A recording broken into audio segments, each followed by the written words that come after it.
அனைவருக்கும் வணக்கம். ஓம் சாய்ராம். நான் உங்க மித்ரா. அமரபூபதின்றவர் வாழ்க்கையில பாபா நிகழ்த்தின அதிசயங்களை தான் நம்ம ஒன்னா பார்த்துட்டு வரோம். இன்னைக்கு அப்படி ஒரு அதிசயத்தை தான் நம்ம இந்த வீடியோல பார்க்க போறோம். இந்த அதிசயம் எதை பத்தின்னு பார்த்தீங்கன்னா, பாபா பலவிதமான அதிசயங்களை பல பக்தர்களுக்கு நிகழ்த்தி இருக்காரு. அது எல்லாமே ரொம்ப வித்தியாசமா இருக்கும். அவர் பேசக்கூடிய முறையும் ரொம்ப வித்தியாசமானது. கனவுல மட்டும் கிடையாது, நிறைய வித்தியாசமான முறைகளில் பாபா பேசுவார். அப்படி பாபா இவருக்கு குரு உபதேசம், குரு தீட்சை தந்த ஒரு நிகழ்வை பற்றி தான் இந்த வீடியோவில் நம்ம பார்க்க போகிறோம். அந்த காலத்திலிருந்தே சரி, தன்னை வணங்கக்கூடிய, தன்னை அறிகின்ற எல்லாரோட இதயத்திலையுமே வீற்றிருக்கக்கூடியவர் தான் இறைவன்.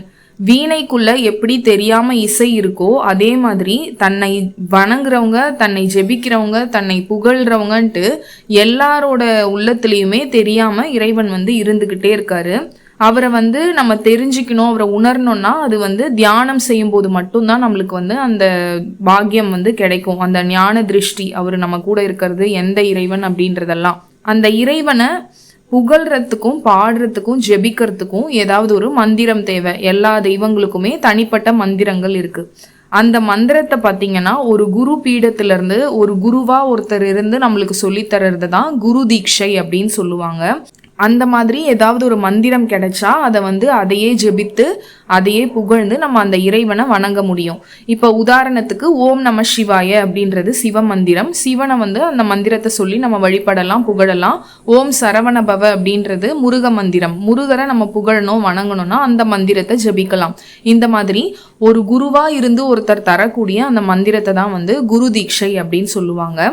நான் ஸ்டார்டிங்லேருந்தே இந்த அமரபூபதின்றவரை பற்றி போட்ட வீடியோஸ் எல்லாம் பார்த்தவங்களுக்கு தெரியும். ஃபர்ஸ்ட் வீடியோவில் நான் இவர் ஒரு சிவனடியார்கிட்ட போயிட்டு, சுவாமி நீங்கள் எனக்கு குருவாக இருந்து ஒரு மந்திர தீட்சை தரணும் அப்படின்னு சொல்லி கேட்பாரு. அதுக்கு அந்த சிவனடியார் சொல்லுவார், என்னை விட ஒரு உயர்ந்த குரு, ஒரு மிகப்பெரிய குரு உன்னை தேடி வருவார், அவரே உனக்கு மந்திர தீட்சை தருவார் அப்படின்றத சொல்லியிருப்பாரு.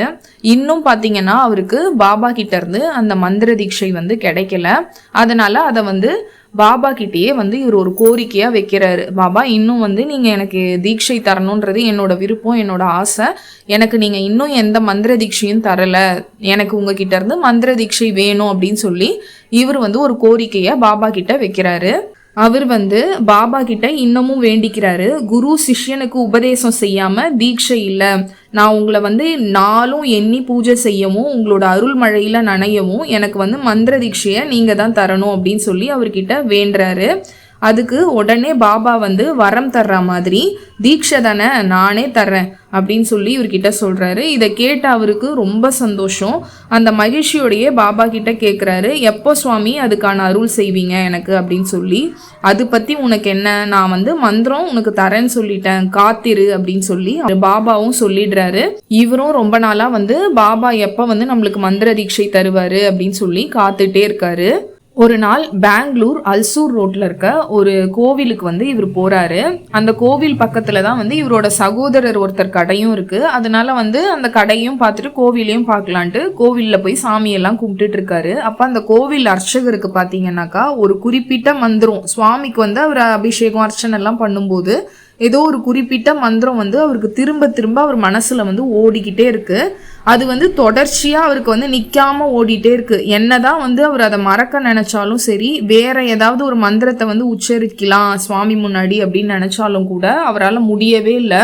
அந்த மந்திரம் அப்படியே உள்ளுக்குள்ளா அவருக்கு ஒலிச்சுக்கிட்டே இருக்கு. அந்த அர்ச்சகருக்கு என்ன செய்யறது அப்படின்னே தெரியாம அதை நிறுத்தவும் முடியல அவரால். வேற மந்திரத்தை மாத்தி உச்சரிக்கவும் முடியல. ஏன் இப்படி நடக்குது அப்படின்னு சொல்லி அவரால் புரிஞ்சிக்கவும் முடியல. அப்பதான் திடீர்னு பாபாவோட குரல் அசரீரியா அந்த அர்ச்சகருக்கு கேக்குது. அந்த மந்திரத்தை அப்படியே குறிப்பெடுத்துக்கொள், அதாவது நோட்ஸ் மாதிரி எழுதிக்கோ அப்படின்னு சொல்லி பாபாவோட அந்த அசரீரி ஒலிக்குது. அதுக்கப்புறம் அவர் எழுதிடுறாரு. எழுதினதுக்கு அப்புறம் மறுபடியும் பாபா கிட்ட இருந்து ஒரு உத்தரவு வருது, இந்த குறிப்பை எடுத்துட்டு போயிட்டு, அதாவது இந்த பேப்பரை எடுத்துட்டு போயிட்டு உனக்கு வெளியே தென்படுற யாராவது ஒரு பாபா பக்தன் கையில இதை கொடுத்துடு அப்படின்றது பாபாவோட கட்டளை. அர்ச்சகரும் அதே மாதிரி வெளியே அந்த மந்திரத்தை எடுத்துக்கிட்டு யாராவது பாபா பக்தர்கள் இருக்காங்களா அப்படின்னு சொல்லி அந்த மந்திரத்தை கொடுக்கலான்னு தேட ஆரம்பிக்கிறாரு. இதே நேரம் அவர் அவரோட சகோதரர் ஒருத்தர் கடையும் அந்த கோவில் பக்கத்துல இருக்குன்னு இல்லையா, அந்த வாசல் கிட்ட அவர் இவர் நின்றுட்டு இருக்காரு. அந்த அர்ச்சகர் இவரை பார்த்த உடனே வேகமா நடந்து வந்து படபடன்னு பேச ஆரம்பிக்கிறாரு. நீங்க பாபாவோட பக்தர் தானே, இந்தாங்க புடிங்க இந்த பேப்பரை அப்படின்னு சொல்லி அந்த மந்திரங்கள் எழுதின அந்த பேப்பரை இவர் கையில திணிக்கிறாரு. இவருக்கு வந்து ஆச்சரியம் தாங்கவே முடியல. எதுக்காக இவர் வந்து நம்ம கிட்ட இந்த மந்திரம் அடங்கின பேப்பரை கையில திணிக்கிறாரு, என்ன இவருக்கு நடந்தது, என் கையில இதை திணிக்க வேண்டிய அவசியம் என்ன அப்படின்னு சொல்லி அந்த மாதிரியான ஒரு கேள்வியோட இவரை நிமிர்ந்து பாக்குறாரு அந்த அர்ச்சகரை இவரு. சுவாமி அப்புறம் கேள்வியும் கேட்குறாரு. சுவாமி எனக்கு ஒரு சந்தேகம் அப்படின்னு சொல்லி இவர் வந்து அந்த அர்ச்சகரை கேள்வி கேட்குறாரு. இப்போ அந்த அர்ச்சகர் வந்து சொல்லுங்க அப்படின்னு சொல்லி இவர்கிட்ட சொல்றாரு. இதை ஏன் என் கையில் நீங்கள் கொடுக்குறீங்க சுவாமி, வேற யார்கிட்டையாவது கொடுக்கலாம்ல, இதோட காரணத்தை நான் தெரிஞ்சுக்கலாமா அப்படின்னு சொல்லி இவர் வந்து அவர்கிட்ட கேள்வியை கேட்குறாரு. இப்போ அந்த அர்ச்சகர் வந்து என்ன சொல்றாருன்னா, படபடப்பா மறுபடியும் என்னை வந்து இந்த மந்திரம் வந்து காலையிலேருந்து மனசுக்குள்ளே அப்படியே சுழண்டுக்கிட்டே இருக்கு, நிற்காம ஓடிக்கிட்டே இருக்கு, ரொம்ப பாடாப்படுத்துது. அப்புறம்தான் பாபா வந்து தன்னோட திருவாய் மலர்ந்து அசரீரியா இந்த மந்திரத்தை எழுதி வெளியில எதிர்படுற யாராவது ஒரு பாபா பக்தன் கிட்ட இதை கொடுக்கும்படி கட்டளையை எனக்கு பிறப்பிச்சாரு. அதனால தான் இந்த மந்திரம் வந்து நான் எழுதி கொண்டுட்டு வந்து உங்ககிட்ட கொடுத்தேன். இந்த மந்திரம் வந்து பாபா உங்களுக்கு தர சொன்னது, அதனால தான் தந்தேன், வேற எந்த காரணமும் இல்லை அப்படின்னு சொல்லி தன்னைத்தானே ஆசுவாசப்படுத்திக்கிறாரு. ஏன்னா அந்த அளவுக்கு அந்த மந்திரம் வந்து திரும்ப திரும்ப ஓடிக்கிட்டே இருந்திருக்கு அவர் மைண்டில், அவர் மனசுல எல்லாத்துலேயும். எப்படி அதை நிறுத்துறதுன்னு அவருக்கு தெரியல. அதுக்கான காரணம் இப்போதான் அவருக்கு புரிஞ்சிருக்கு. இந்த நபர்கிட்ட பாபா கொடுக்கறதுக்காக தான் நம்ம கிட்ட இந்த மாதிரி பேசியிருக்காரு அப்படின்றது. இப்போ இவர் வந்து அந்த அர்ச்சகரை ரொம்ப ஆச்சரியமா பார்க்குறாரு. அப்புறம் வந்து அந்த அர்ச்சகரை வந்து கையெடுத்து கும்பிட்டுட்டு அங்கேருந்து போயிடுறாரு. இப்போ அந்த அர்ச்சகர் வந்து இவர்கிட்ட அந்த மந்திரம் கொடுத்தது, பாபா கொடுக்க சொன்ன எல்லா விஷயங்களையும் இவர் வந்து மாலை நேரத்தில் பாபாவுக்கு பூஜை செய்யும் போது எல்லா விஷயத்தையும் பாபா கிட்ட சொல்றாரு. இப்போ இதை கேட்ட பாபா வந்து புன்னகைக்கிறாரு. நான் தான் கொடுக்க சொன்னேன், நீ தானே கேட்டிருந்த குரு தீட்சை வேணும்னு, அதனால தான் உனக்கு மந்திரம் தந்து குரு தீட்சை தந்திருக்கேன் அப்படின்னு சொல்லி பாபாவும் புன்னகைக்கிறாரு. இப்போ உனக்கு திருப்தி தானே, குரு உபதேசம் உனக்கு கிடைச்சிருச்சு இல்லையா, சந்தோஷம் தானே அப்படின்ட்டு பாபா சொன்னதும் இவருக்கு வந்து ரொம்ப புல்லரிக்குது, ரொம்ப சந்தோஷமாகுது. நம்ம கேட்டோம் அப்படின்னு சொல்லி குரு தீட்சையை பாபா ஒரு வித்தியாசமான முறையில் நம்மளுக்கு கொடுத்துருக்காரு அப்படின்றது இவருக்கு வந்து புரிஞ்சிடுது. அந்த மந்திரம் மாறி மாறி அந்த அர்ச்சகர் மைண்டில் ஓடினதா அவர் சொன்ன விஷயம்லாம் இவர் மனசுக்குள்ளே நினச்சி பார்க்குறாரு. அப்போ எப்படி அவருக்கு இருந்திருக்கும், அந்த மந்திரம் வந்து மறுபடியும் அவரை எந்த வேலையும் செய்ய விடாமல், எந்த மந்திரத்தையும் மறுபடியும் உச்சரிக்க விடாமல் தொடர்ந்து ஓடிட்டே இருந்திருக்குன்னா பாபாவோட வேலை தான் இதெல்லாம் அப்படின்னு சொல்லி பாபாவை நினச்சி சந்தோஷப்படுறாரு. ராமாயணத்துல விபீக்ஷணன் எப்படி ஒரு காலால நின்று 5000 ஆண்டுகள் தவம் புரிஞ்சாரோ, அதே மாதிரி தான் அந்த அர்ச்சகரும் காலையிலேருந்து தொடங்கி மனசுக்குள்ள ஓடிக்கிட்டே இருந்த அந்த மந்திரத்தை உடனடியாக பாபா பக்தரை பார்த்து கொடுத்தாதான் அது தீரும் அப்படின்னு சொல்லி படபடன் வந்து அவர் அந்த மந்திரத்தை கொடுத்த விதமும் அந்த பேப்பரை கொடுத்த விதமும் எண்ணி இவர் வந்து ரொம்ப ஆச்சரியப்படுறாரு. ஒரு தவம் போல பாபா சொன்ன அந்த கட்டளையை அவர் வந்து என்னை தேடி கண்டுபிடிச்ச விதமும் அவர் சொன்ன செய்தியும் ரொம்ப அபூர்வமானது. அகத்தியர் எப்படி ஒரு கடல் முழுசையும் தன்னோட கையில ஏந்தி உள்ளங்கையில குடிச்சாரோ, அதே மாதிரி தன்னோட மனசுக்குள்ள ஓடிக்கிட்டு இருந்த அந்த மந்திரத்தை எழுதி கொடுத்த அந்த அர்ச்சகரும் வந்து இவருக்கு ஒரு தவ யோகி தான். நான் பாபா கிட்ட கேட்ட அந்த வரத்துக்கு எவ்வளோ பெரிய காரியத்தை பாபா எனக்கு செஞ்சிருக்காரு. அந்த மந்திரம் வந்து ஒரு சமஸ்கிருத மந்திரம், அதுதான் எனக்கு கிடைச்ச குரு உபதேசம், பாபாவோட அருள் உபதேசம், ஒரு சிஷ்யனா பாபா எனக்கு அருளிய மந்திர உபதேசம் அப்படின்னு சொல்லி பூரிச்சு போறாரு. குரு அருள் கிடைக்க நான் என்ன தவம் செஞ்சேன், என்ன திருவருள் செஞ்சேன் அப்படின்னு சொல்லி ஓம் சாயி சரணம் அப்படின்னு சொல்லி இந்த கதையை முடிக்கிறாங்க. இப்ப பாபா வந்து பலவிதமான முறைகளில் பல வித்தியாசமான வழிகளில் நம்ம கூட பேசுவார் அப்படின்றத நான் சொல்லியிருக்கேன் ஆல்ரெடி. இப்போ நீங்கள் சோஷியல் மீடியாவில் ஏதாவது ஒரு போஸ்ட் பார்த்துட்ருக்கீங்க, இல்லை ஏதாவது தள்ளி ஏதாவது வீடியோ பார்த்துட்ருக்கீங்கன்னா திடீர்னு பாபாவோட கோட்ஸோ இல்லை வரிகளோ வரும். அந்த விஷயம் வந்து உங்களோட பிரச்சனைக்கு சொல்யூஷன் சொல்கிற மாதிரி வரும், இல்லை ஆறுதல் சொல்கிற மாதிரி வரும், மோட்டிவேட் பண்ணுற மாதிரி வரும், இல்லை அடுத்த கட்டத்துக்கு உங்களை சொல்கிற மாதிரி வரும். இன்னொன்று பார்த்தீங்கன்னா, இப்போ ஏதாவது உங்களோட பசங்களோட ஒரு புக்ஸோ எதையாவது ஒன்று நீங்கள் திருப்பிட்டு இருக்கீங்கன்னா திடீர்னு அதில் ஒரு வார்த்தை மட்டும் உங்கள் கண்ணில் தென்பட்டுகிட்டே இருக்கும். அதே மாதிரி யாரை பற்றியாவது நீங்கள் யோசிச்சுட்டே இருக்கீங்க, யாராவது உங்களை டிஸ்டர்ப் பண்ணுறாங்க அப்படின்ற மாதிரிலாம் இருந்ததுனாக்கா நிறைய விதங்களில் அவர் பேசுவார். அது வந்து ஒரே ஒரு சிங்கிள் வேர்டாகவும் இருக்கலாம், இல்லை வந்து ஒரு சென்டென்ஸாகவும் இருக்கலாம், ஒரு பேராவாகவும் இருக்கலாம், ஒரு கதையாகவும் இருக்கலாம். அந்த மாதிரி இப்போ டிஸ்மிஸ் அப்படின்ற வார்த்தை வந்து உங்கள் கண்ணில் படுது, நீங்கள் யாரை பற்றியாவது ரொம்ப டிஸ்டர்பாகி யோசிச்சுட்டே இருக்கீங்கன்னா அது பாபா சொல்கிறது. அந்த பர்டிகுலர் ஆளை வந்து நீ விலக்கி விடு, அது அவரை பற்றியோ இல்லை அந்த பிரச்சனையை பற்றியோ நீ யோசிக்காத அப்படின்ட்டு. அதே மாதிரி நீங்கள் நியூஸ் பேப்பர் படிச்சுட்டு இருக்கீங்க அப்படின்னாக்கா அதில் சில ஏதாவது வேர்ட்ஸோ இல்லை செய்தியோ வந்து உங்கள் லைஃபோட நடக்கிற பிரச்சனையோட சம்மந்தப்பட்டு இருக்கும்.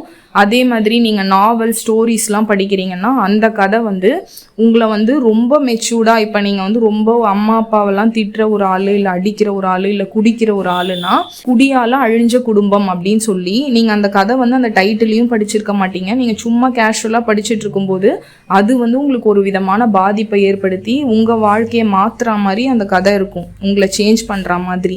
அவர் வந்து பல விதங்களில் பேசுவார், பல விதமாக நம்மளை மாற்றுவார். இன்னொன்று பார்த்தீங்கன்னா கம்யூனிகேஷன் மீடியம்னு சில விஷயங்கள்லாம் இருக்கும் இல்லையா, அது எல்லாத்து மூலியமே வந்து பாபா பேசுவார். இப்போ வாட்ஸ்அப்பில் கூட நீங்கள் யாருக்காவது ஒரு மெசேஜ் அனுப்பிட்டு இருக்கீங்க, டைப் பண்ணிகிட்டே இருக்கீங்கன்னா அந்த டைப்பிங் லெட்டர் வந்து மிஸ்டேக்காகவும் மாறும். அது வந்து திருப்பி நீங்கள் டெலீட் பண்ணால் கூட அந்த வார்த்தையோ இல்லை அந்த சென்டென்ஸோ வந்து திரும்ப உங்களுக்கு வந்து வந்துகிட்டே இருக்கும். அதுவும் பாபா பேசுகிற ஒரு முறை.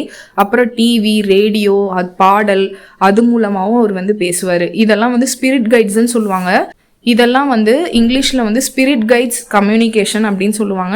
இப்போ நீங்கள் வந்து ஏதாவது ஒரு நான்வெஜ் வந்து சாப்பிட்ணுன்னு ஆசைப்பட்றீங்க, இல்லை ரொம்ப சாப்பிட்டுட்டே இருக்கீங்க, ஆனால் வந்து அது உங்களுக்கு ஏதோ ஒரு கர்மாவை உங்களுக்கு அதிகப்படுத்துது, இல்லை அந்த நான்வெஜ் சாப்பிட்றது வந்து உங்களுக்கு கெட்டது, இல்லை உங்கள் உடம்புல ஏதோ ஒரு பிரச்சனை வரப்போகுது அப்படின்னாக்கா, இப்போ படையப்பால ஒரு பாட்டு கேட்டிருப்பீங்க, இந்த இன்னொரு உயிரை கொன்று புசிப்பவன் அரக்கன்னு சொல்லி. அந்த பாட்டு வந்து நல்லா சவுண்டாக யாராவது வைப்பாங்க அந்த டைமில் தான். நீங்கள் டிவி கூட ஆன் பண்ணியிருக்க மாட்டீங்க, ஆன் பண்ண உடனே அந்த பாட்டோ அந்த விஷுவலோ வந்து ஓடும். இல்லை அந்த நான்வெஜ்ஜை வந்து ஏதாவது ஒரு ஆடையோ மாடையோ இழுத்துட்டு போயிட்டு வெட்டுற சீனை வந்து அந்த உங்கள் கண்ணில் காட்டுவார். நிறைய விதங்களில் பாபா வந்து பேசுவார். இப்போ இந்த கதையை கேட்ட சில பேருக்கும் சரி, நான் வந்து பாபா இப்படிலாம் பேசுவாருன்னு சொன்ன விஷயங்களை கேட்டவங்களுக்கும் ஒரு குழப்பம் இருக்கும். இதெல்லாம் வந்து உண்மையா, இப்படிலாம் கூட நடக்குமா அப்படின்னு சொல்லி ஒரு உங்களுக்குள்ள ஒரு குழப்பம் இருக்கும். ஆனால் இதெல்லாம் வந்து உண்மை. பல விதங்களில் பேசுவாங்க.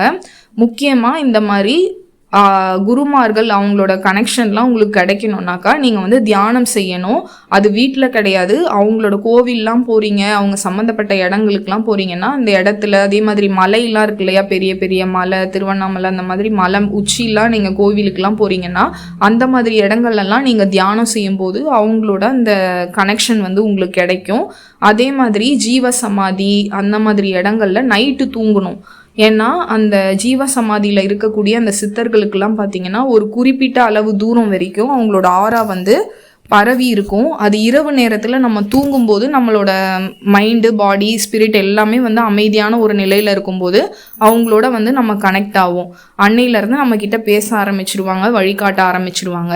இப்போ இந்த கதையில் வந்து அந்த அர்ச்சகர் வந்து அந்த மந்திரம் எனக்குள்ளே ஓடிக்கிட்டே இருந்தது, அது ஒரு டிஸ்டர்பாகவே அவர் காலையிலேருந்து இருந்தது அப்படின்றத சொல்லியிருப்பார் இல்லையா அவர்கிட்ட. அது எந்த அளவுக்கு ஓடும்னா ஒரு எக்ஸ்பிரஸ் ட்ரெயின் அளவுக்கு ஓடும். ஒரு சென்டென்ஸோ இல்லை வந்து ஒரு வார்த்தையோ இல்லை நீங்கள் ஏதாவது பண்ணணுன்னாக்கா பாபா வந்து அதை ரிப்பீட்டடாக அந்த போட்டு மண்டையில் குடஞ்சிக்கிட்டே இருக்கிறதுன்னு சொல்லுவாங்களே, அந்த மாதிரி வந்து ரிப்பீட்டடாக சொல்லிக்கிட்டே இருக்க மாதிரி இருக்கும். இதை பண்ணு அப்படின்ற மாதிரி ஓடிக்கிட்டே இருக்கும். தியானம் பண்ணுறவங்க எல்லாருக்குமே வந்து கடவுளோட அருளோ அவங்களோட அந்த கனெக்ஷனெல்லாம் கிடைச்சிடுமா அப்படின்னாக்கா அதுவும் ஒரு கேள்விக்குறி தான். அதுக்கு வந்து நீங்கள் செஞ்ச புண்ணியம், உங்கள் முன்னோர்கள் செஞ்ச புண்ணியம் எல்லாமே இருக்குது, எல்லாத்தோட தொடர்பும் இருக்குது. சில பேருக்கு உடனே கிடைக்கலாம், சில பேருக்கு தாமதம் ஆகலாம். ஆனால் முடிஞ்ச அளவுக்கு முயற்சி பண்ணுங்கள், கிடைச்சா அது வந்து உங்களோட லக்கு. அதே மாதிரி இப்போ இந்த கதையில் பார்த்தீங்கன்னா இவர் வந்து உள்ளுக்குள்ளேருந்து அந்த குரல் கேட்டுதுன்னு அந்த அர்ச்சகர் சொல்கிறார் இல்லையா, அந்த மாதிரி தான் தெய்வங்கள் எல்லாருமே பேசுவாங்க. அதாவது இப்போ நம்ம ஒரு பிரச்சனையில் இருக்கோம், இல்லை நம்ம ஒரு விஷயத்த வந்து யோசிச்சுட்டே இருக்கோம், நம்ம இதை வந்து இப்படி பண்ணியிருக்கலாம், நம்ம இப்படி பண்ணிட்டோமே, இவங்களை நம்ம திட்டாமல் இருந்திருக்கலாம் அப்படின்னு நம்ம யோசிப்போம். ஆனால் அந்த உள்ளுக்குள்ளே அந்த கேட்கக்கூடிய அந்த கடவுளோட குரல் பார்த்தீங்கன்னா உங்களுக்கு ஆர்டர் போடும், இதை ஏன் நீ செஞ்ச அப்படின்னு உங்களை மிரட்டும். எல்லாமே அதாவது உங்களுக்கு நல்லது சொல்கிறது. இன்னொரு குரல் உங்கள் கூடையே உங்களுக்குள்ளே இருந்து ஒருத்தர் பேசினா எப்படி இருக்கும், அந்த மாதிரி அந்த குரல் வந்து உங்களுக்கு கேட்டுகிட்டே இருக்கும். அது நல்ல விஷயத்தை தான் சொல்லும்.